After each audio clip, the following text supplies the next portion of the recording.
জন্ম হোক যথা তথা কর্ম হোক বড়, এই কথাটা জ্ঞানীরা বলেছে। আগে বুঝতাম না, এখন বুঝেছি। কর্ম হোক বড় কেন? একদিনের জন্য যদি কেউ আমাকে একটা কর্মের শিক্ষা দেয়, সে আমার উস্তাদ। আর কাউকে যদি 1 মাস 2 মাস শিক্ষা দেওয়া হয়, তাহলে তো সে 2 মাসের উস্তাদ। 2 মাসের উস্তাদ, একদিনের উস্তাদ কেউ ভোলা যাবে না। একদিনের উস্তাদের সাথেও বেইমানি করা যাবে না। উস্তাদের সাথে যে বেইমানি করেছে, সে বিফলে গেছে। তার জীবন অন্ধকারের দিকে চলে যাবে।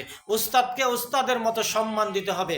আমার উস্তাদকে আমি এখনও সম্মান করি, এখনও ইজ্জত করি। আমার উস্তাদ মারা গেছে, তারপর আমি আমার উস্তাদকে মিস করি, যে আমার উস্তাদের কারণে আজকে আমি এই পর্যায়ে, আমার উস্তাদের কারণে আজকে আমি এতটুকু শিক্ষা লাভ করতে পেরেছি, আমার উস্তাদের কারণে আমি এখন একটা কর্ম করে খাচ্ছি। এই জন্য আমার উস্তাদকে আমি আমার মাথার তাজ বলে সম্মান করি।